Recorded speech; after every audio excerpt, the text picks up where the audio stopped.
Today we talk about Varicocele. It might sound like a spell from a Harry Potter movie, but there's no magic wand needed to understand this common male condition. Let's conjure up some facts and dispel the myths. I'm Dr. Mark Amols, and this is Taco Bout Fertility Tuesday.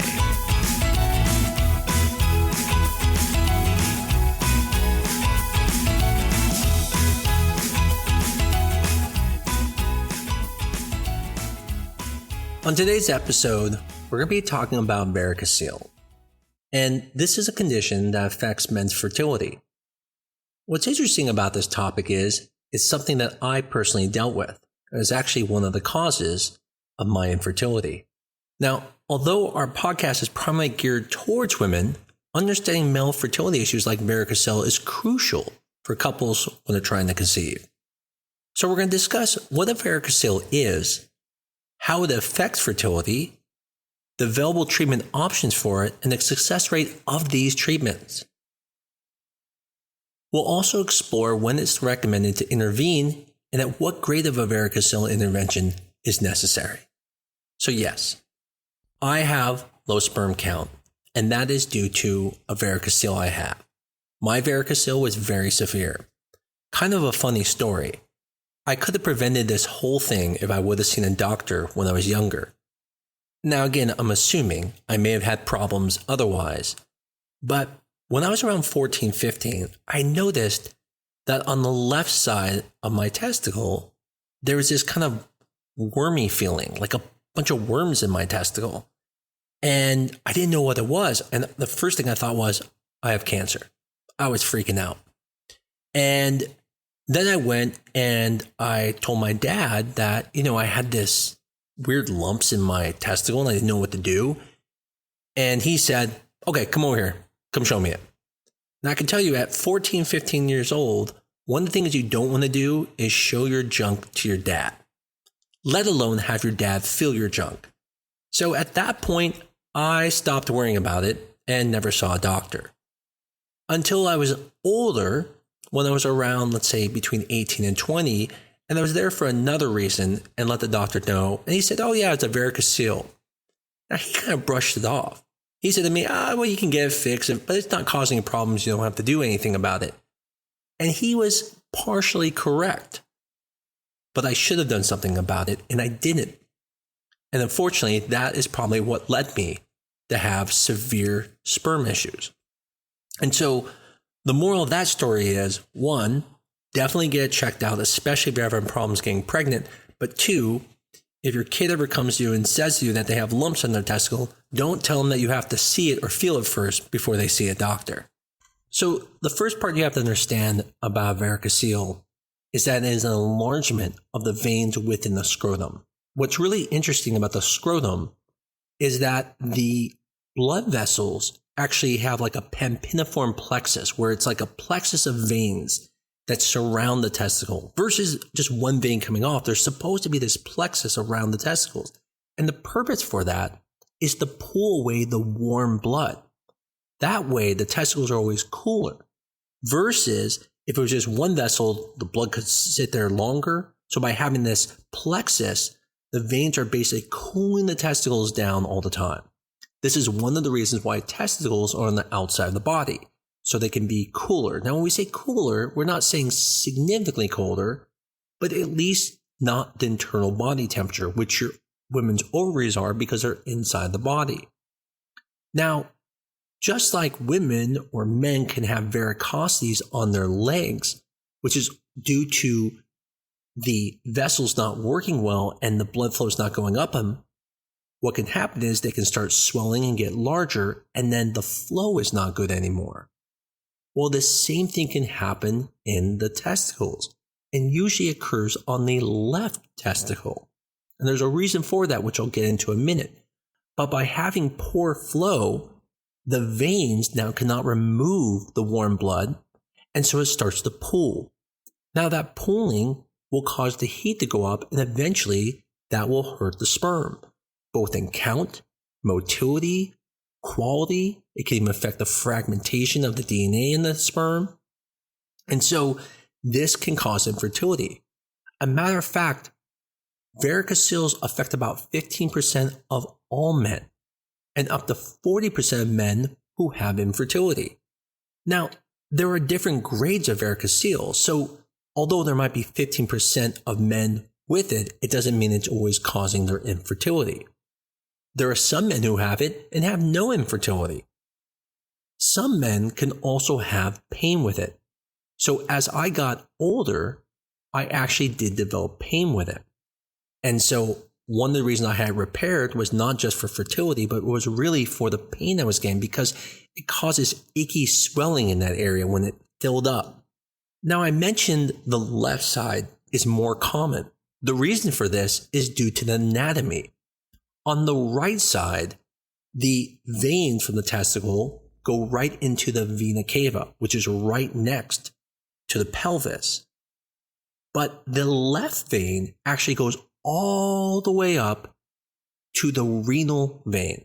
This distance is significantly longer.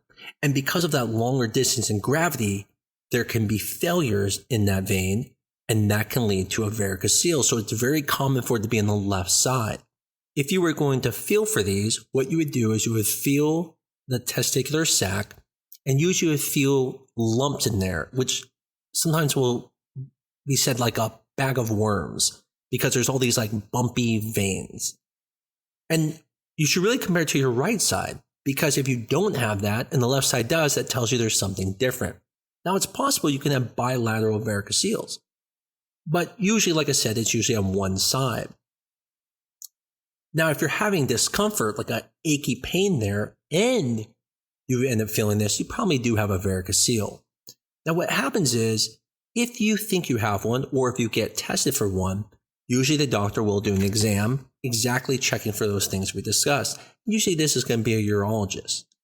Now, there are other ways to also evaluate other than just physical exam. One of the ways you can do it is with an ultrasound.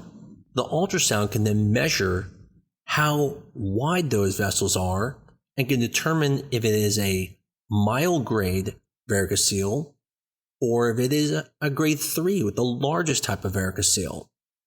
Grade 1s are very small and barely palpable, and they can be seen on ultrasounds and measured. Grade 2 are a little bit more moderate.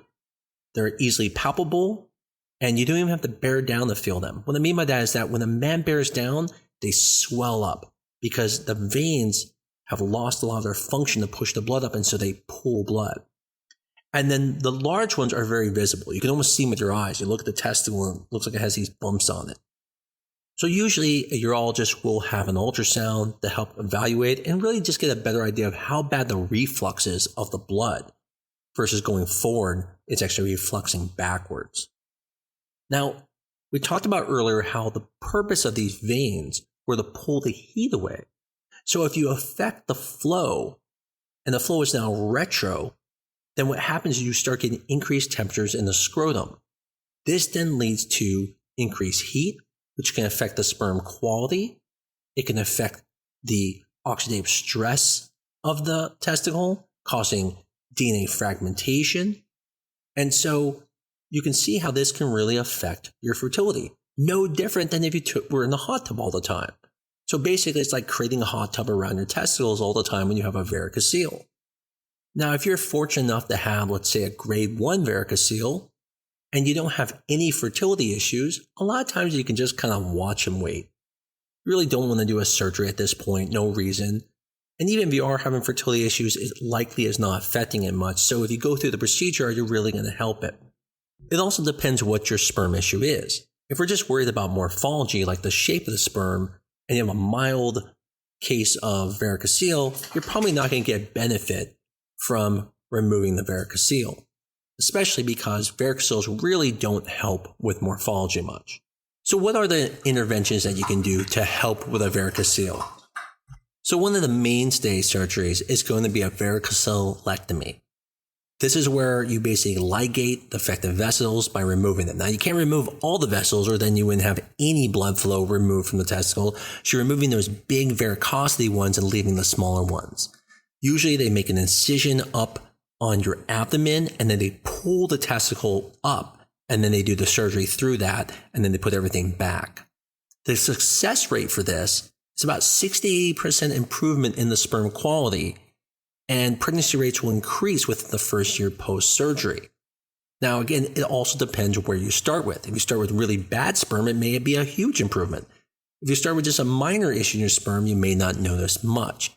As I mentioned, motility is really helped a lot through this procedure, just like quality and also sperm DNA fragmentation. Now, there are minimally invasive procedures that you can do as well, which is percutaneous embolization. This is a less invasive option where they can actually go and put basically beads that go down to the vessels and shut the blood flow off, shutting in those vessels without having to cut them out. Now, I can tell you as someone who has done the procedure, it's quite uncomfortable. Now, when I was happening, I was fine because I was asleep. But when I woke up, ice was my best friend in the world for about a week because everything was swollen. Just even going to the bathroom was very painful. Coughing was painful. So it is uncomfortable, but it does get rid of the problem. And even though I had pain, afterwards I had no pain. Now, unfortunately, there's more to the story, but we'll get to that in a minute. So anytime you have infertility issues and you have a grade 2 or 3 varicocele and the sperm is significantly affected, it's definitely worth moving forward with treatment, especially if you have pain or discomfort, because who wants to deal with that? But another thing you should be looking at is the size of the testicle. If that testicle is getting smaller, then it's undergoing atrophy, which means it's actually getting poor blood supply to it and it's dying. And this is really important because if there's a change in the size of your testicle on the side with a varicocele, if you don't do something soon, it will be too late. That is what happened with me. Unfortunately, because it took so long until I did something about it, the effect on the testicle was already so severe that even doing the surgery didn't benefit me much. Now, yes, it did benefit me from the standpoint of not having pain, but from a fertility perspective, it did not prevent us from needing IVF anymore, and we still needed to proceed with IVF. The part to the story I was mentioning is that this is the crazy part, it can come back. And so even though I was pain-free for many years after having that procedure, unfortunately, the other veins started swelling and it came back. So unfortunately, it isn't 100% successful from the standpoint of lasting forever. It may only last for a few years. The main key points to understand are that varicoceles affect 15% of men. And if you have infertility, there is a possible chance they have that. You can basically just ask your partner and say, hey, have you ever noticed that the testicle on the left feels different, or if it feels like there's a bunch of worms in there? And that might be the start of the discussion. If there is any concern or they feel like things might not be completely perfect, they can always see a urologist who can then do a further evaluation, such as with an ultrasound or with a physical exam. And then as we talked about, depending on the grade of it and depending on your circumstances, it may be worth even having surgery if that's the best thing for you guys. Anytime you have pain, I highly recommend getting it treated. I can tell you that I felt way better after having the surgery. Not right afterwards, obviously, because that was not comfortable. But over the years, it was really nice to finally not have that pain anymore. Unfortunately, like I said, it can come back. And potentially, if you're trying to have more kids, you might need to do another procedure or might have to then still go into something like IVF because it came back. When it comes to sperm parameters post-varicocelectomy, that will be benefited. Essentially, you're going to increase your sperm concentration, and that's very common to be seen after the procedure. Same thing with motility. Motility should get better because that's affected by heat. Morphology may occur, but it's generally less pronounced compared to the count and motility. When it comes to sperm DNA fragmentation, there are many studies that indicate a reduction in the sperm DNA fragmentation after varicocele treatment.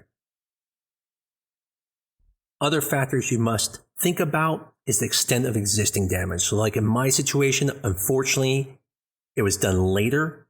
The damage was already done, and so the benefit was much smaller because it was too late. On the same token, age. So if you are much, much older, you may not see as much improvement because the sperm is already poor quality because of age. Whereas if you're younger, you're going to have a better response to treatment. It also matters what your sperm quality is from the very beginning. Now, this may be more related to how much damage is already being done, but basically people who have relatively better baseline semen quality tend to have better improvements. Those with severely impaired semen parameters might experience less benefit than the people who start off with somewhat better numbers. Overall, this is an important parameter to know about, and make sure you have your partner tested if this is something you guys are concerned about. In a general infertility evaluation, although we do a semen analysis, most fertility doctors do not evaluate the men physically. And so this is something that's important to bring up if it is suspected in your partner. Hopefully this episode was helpful to someone who maybe is going through fertility, or maybe you have a friend who's going through fertility.